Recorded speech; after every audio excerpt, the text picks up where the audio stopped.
Presenting for Team Agpress is Brenda Maembe, studying soil science and natural resource management at North Dakota State University. Welcome, Brenda.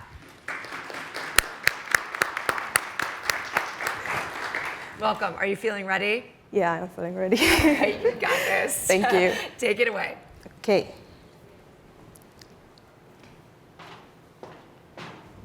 Well, Agpress. We are fighting malnutrition with the 3 I's: insect, innovation, and inclusion. But let's take a quick trip down the memory lane of my childhood.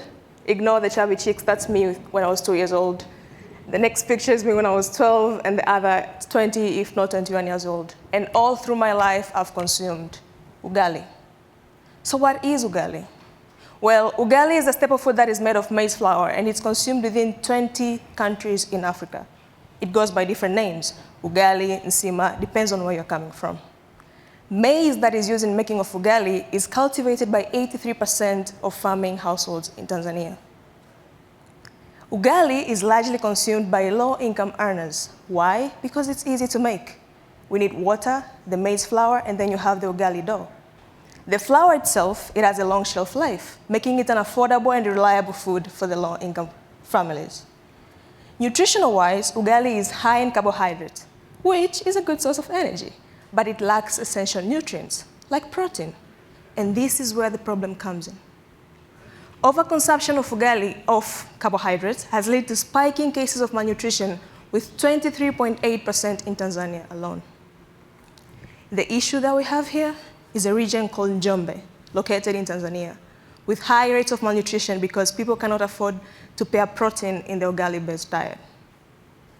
Meat, the common source of protein that we all know, is priced at $4 to $9, which is expensive for these families to afford. Therefore, they end up relying on ugali with vegetables lacking essential protein.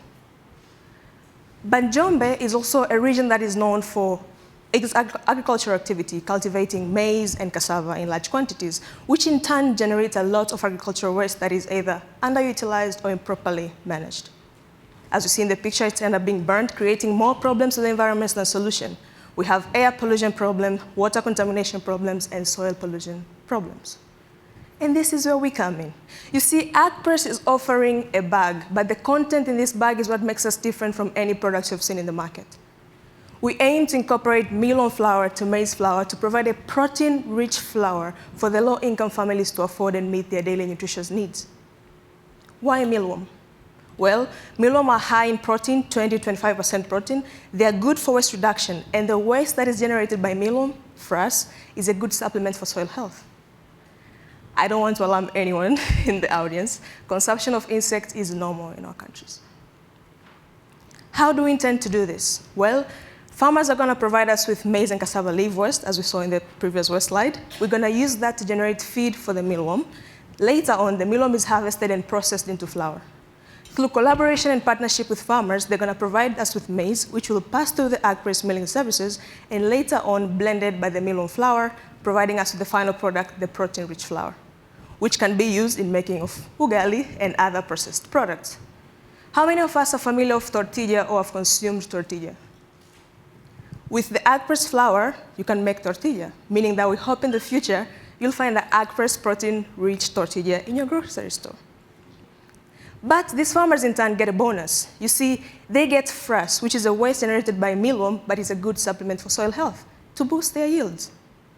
We wanted to see that this idea is not just an idea that is good on paper. We went on and carried out a prototype. We had areas that we had our insects, we grew our insects, we monitored their life cycles, we fed them, studying them from the egg stage to the larva stage. We had the adult insect, which we harvested the eggs from, and then we had processed feeds from the waste so that the feed can be digestible for the mealworms, and finally we harvested the mealworms. But we are making food for human consumption, so we have to see that the blending ratios are perfect. So we determined the blending ratios, we finalized the processing of the flour, and we called forth a group of volunteers to taste this flour. But why did we carry the sensory analysis? Well, we do not want to change the eating patterns of people, but rather add value to what they are daily familiar with consuming. We evaluated that the flavor, the smell, and the texture is similar to the traditional ugali. And we had the results. 20% mealworm flour and 80% maize flour received the highest preference, and those are the ratios that we're working with. We engaged the community. We carried out a sports tournament with the young people in Njombe to introduce the idea of a nutrient-rich protein flour and also to evaluate the demand and acceptability of the final product, which the results were positive. We saw a pile of waste in the previous slide. Mealworm cannot make that all waste disappear. That's a lot of waste. And the most crucial process in the processing of our mealworms is the drying of our insects. Why do we need them dry? So that we can easily grind them, get the flour, and mix it with the maize flour. And the drying of insects requires energy. So I introduced to you a steam heater. This steam heater will be powered by pellets that are made from maize and cassava waste. They'll heat the water. The water will then create steam, passing through the tubes up to the insect drying table and help us dry our insects. The water used in this process is the water that is treated and comes from our facility. Nothing is going to waste. Our initial investment is over $28,000 US, 68.3% of that for our fixed costs and 31.7% of that for our variable costs. And we intend and anticipate to break even in profit in our third year. Our circular economy does not only end in solving the problems of malnutrition, but rather we want to tap into the problems of unemployment in Tanzania, which is 8.7%. We intend to empower women and youth through a stock by credit program. And what is stock by credit? Well, stock by credit, the inventory is given upfront, the payment is done later. How we intend to run is this. Women and youth will come to the Agpress facilities. They'll get the flour, go forth and sell the flour, come back and pay to Agpress and keep 100% of the profit of their daily sales. But we want this process to run smoothly. So we'll carry out entrepreneurship workshops and financial literacy training to help them with their daily budgeting, saving, and how they can reinvest their profit. We're going a step further to help problems with reducing waste. We'll be using biodegradable packaging, and we'll encourage a refill method for our bigger packages, the 50 kgs and 100 kgs, whereby the consumers will then come back with the bags after they're done using the flour and get a refill for their next batch. Our market strategy involves the community, media, and direct engagement. Tanzania hosts over 200,000 refugees from DRC and Burundi. In these refugee camps, they're fed ugali with vegetables because it's accessible and affordable. We intend to partner with different refugee programs, providing them with a nutritious diet for their daily needs. These people need that. 75% of Tanzanians use public transport. We aim to reach them with our processed products. 90% of Tanzanian public schools serve ugali and vegetables for lunch. We intend to work and collaborate with public schools, providing these children with essential protein for their lunch hours so they can have the energy to go to their after-lunch classes. I have mentioned that ugali is largely consumed by low-income families. We want the product to be affordable to these people, and how are we achieving that? Well, the cost of producing mealworm is low compared to the cost of producing livestock or any other protein sources. We are located in an area where the demand is high. I just mentioned Njombe. That is where our Agpress facilities will be. Through partnerships and collaboration with local farmers and reusing of agricultural and crop waste, we are keeping the costs low and the impact high.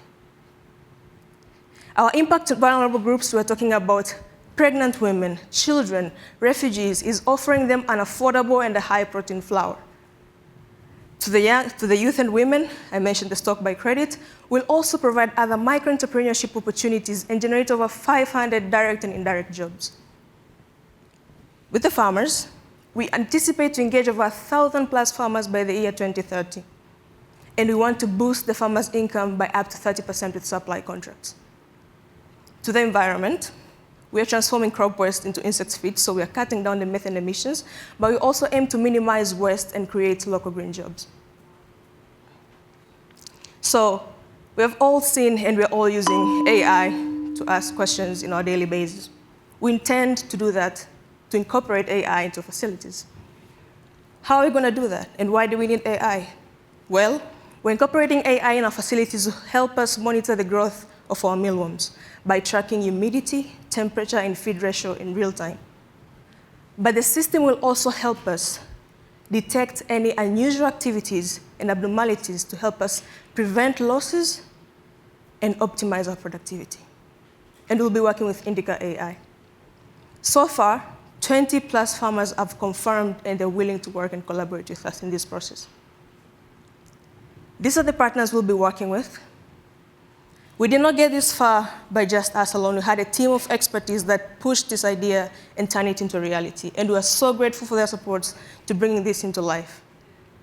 Finally, meet the brains behind this operation. Thank you, and remember, stay warm.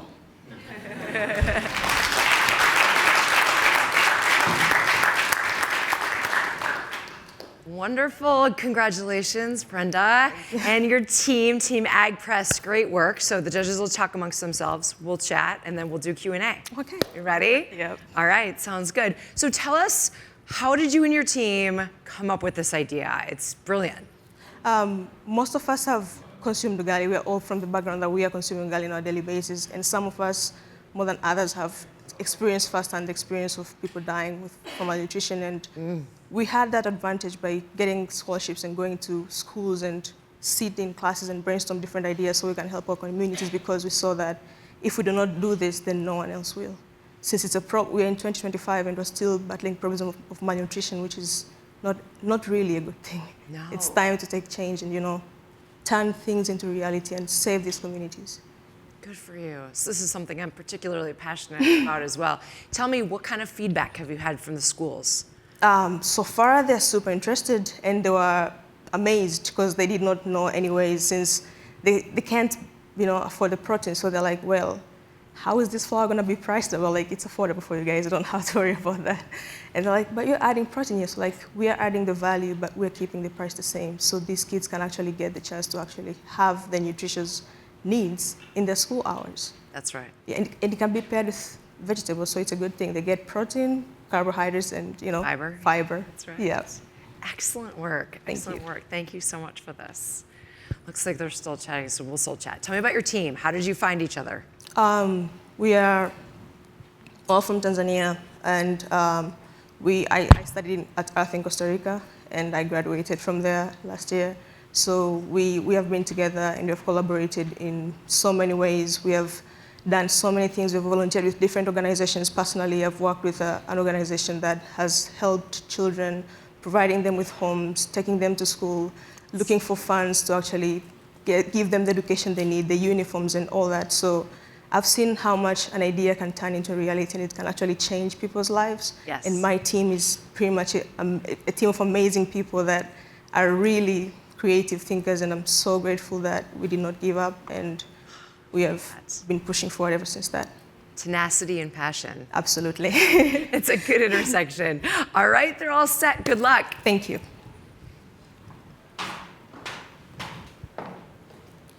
Well, thank you so much. That was a fantastic presentation. Thank you. A couple of the other judges mentioned it was almost a TED Talk.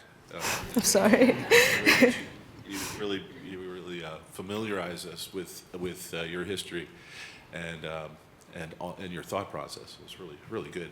I just wanted to ask, when you brought up tortillas, I was like, wow, okay. And I thought of how many other foods could possibly benefit from a protein-rich flour like this? I thought there could be more possibilities. I know you were running these taste tests and you're trying to make it so that it was much more like the ugali, I believe, right? Yeah. So you were trying to keep it in that realm, which I understand completely. You want to focus on one, but then with the creation and being able to be successful in that, what else is possible? Absolutely. Thank you very much. That's actually a good question.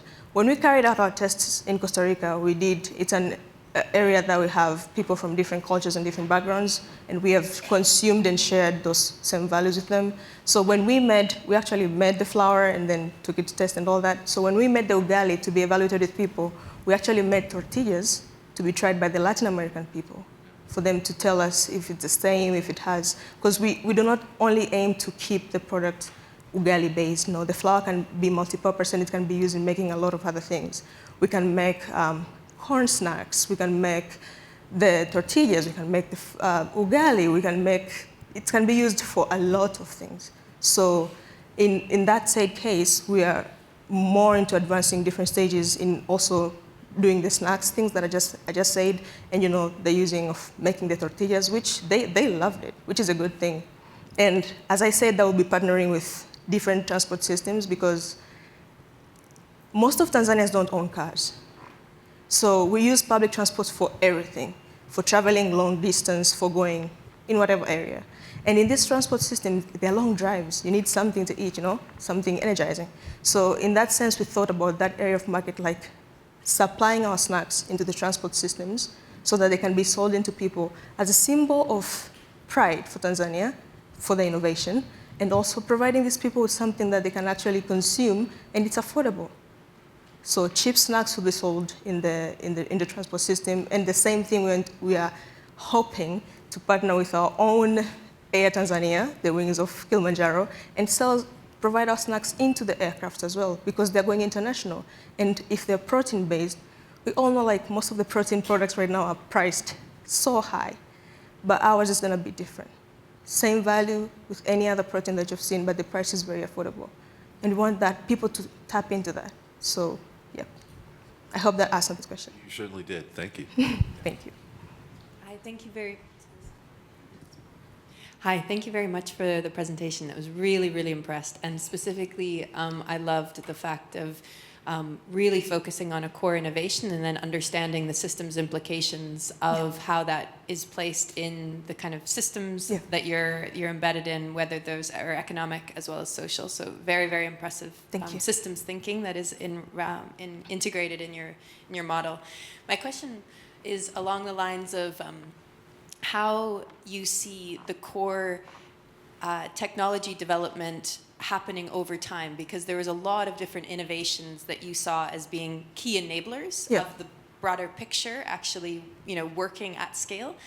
And I'm curious if you can really peel that back and think along the lines of like, what are the key stepping stones? So for instance, you mentioned the steam dry, exactly, as well as the AI monitoring, as well as the original kind of like flour prototyping. So if you could lay out a kind of overall set of steps in sequence that you think are really important layer by layer to get to that bigger picture, but first focus on the kind of core bit that you need to do first. That would be really helpful to hear like how you're approaching it. Okay, so the core bit of us is, for example, it's the processing of the flour. That is the first thing that we want to get our hands on. Because, you see, people suffering from malnutrition, especially these regions, no one is batting an eye to help them.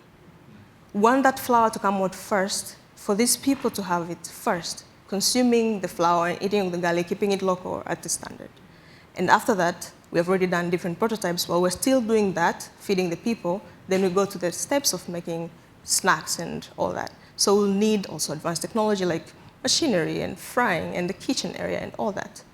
And that, we're going to the next step of providing now the snacks for other people to also have access to. And with the growth, we already have a system in place of having the steam heater to dry insect, so it's a process that is running throughout. We have already collaborating with farmers, so we have that security, you know what I'm saying? And with the inclusion of AI,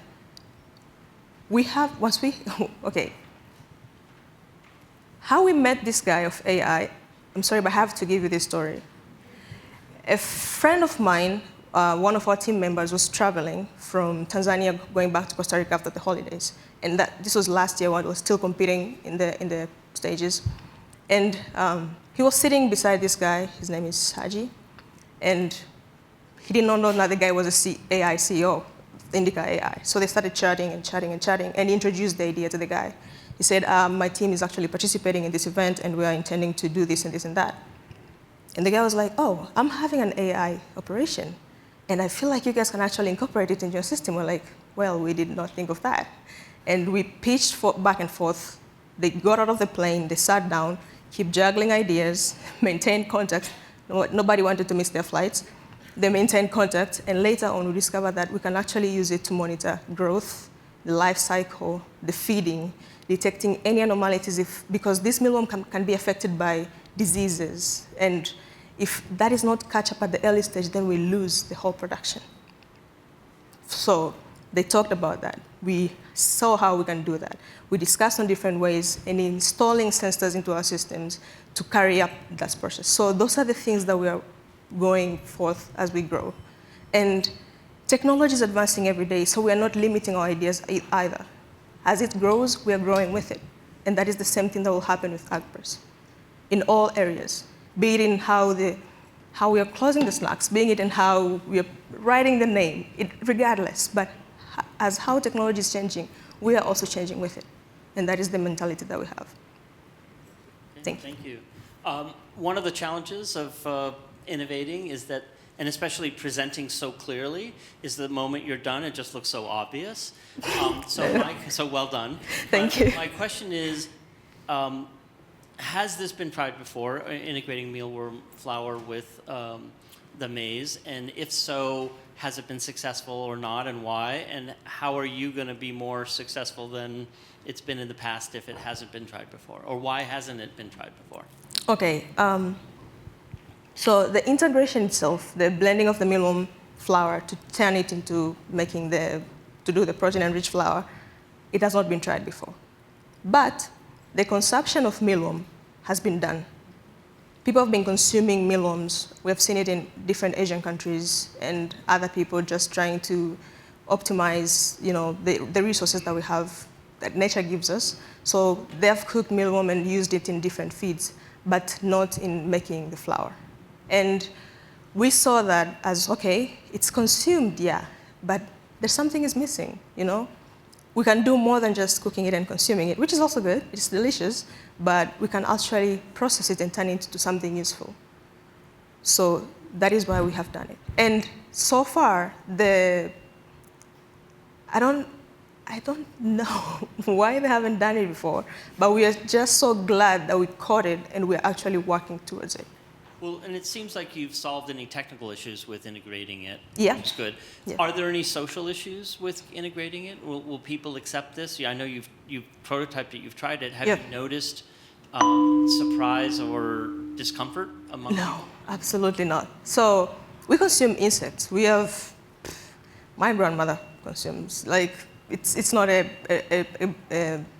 new idea, but the thing is, when we tell people, you're saying, okay, I'm providing you a protein-rich flour, they'll be like, what is in it? And it's mealworm, and then they test it. It's pretty much the same as the ugali. So they're like, wow, I did not even know that there was an extra ingredient in there. But the things that we're going to carry out is having different cooks, like school chefs, to help them, cook the two different types of, they're familiar with cooking ugali and cook these two because they're feeding a huge quantity of students, so they use big pots. So carrying out those kind of interactive workshops with different chefs and different restaurants, collaborating with different people who are having restaurants and having chefs come over, so we can see how different it is to cook for small quantity and big quantities. That is the only thing that we're looking forward to. Thank you.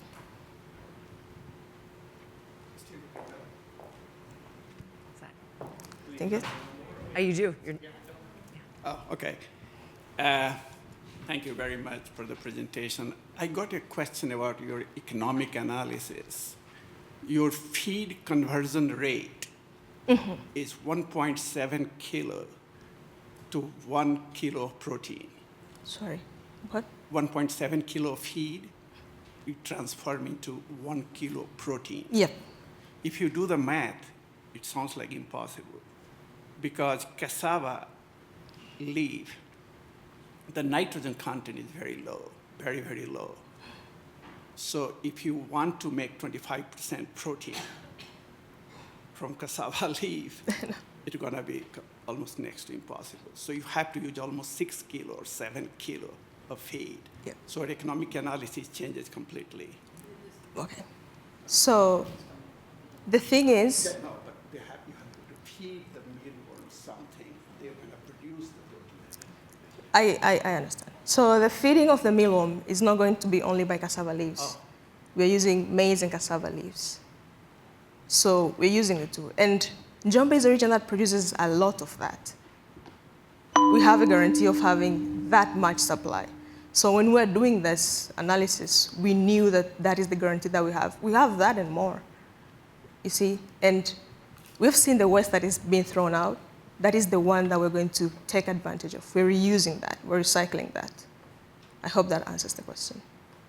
Yeah, basically it will be Yeah. 7-8 kilos. Yeah, we'll collect, okay, we'll be collecting feeds twice per year, and we'll collect it in large quantities, so that we can process the mealworms, and we anticipate to process over 500 to 700 kilograms of the final flour, so that is the statistics value. Yeah. Great work. Thank you. Good job. Thank you so much.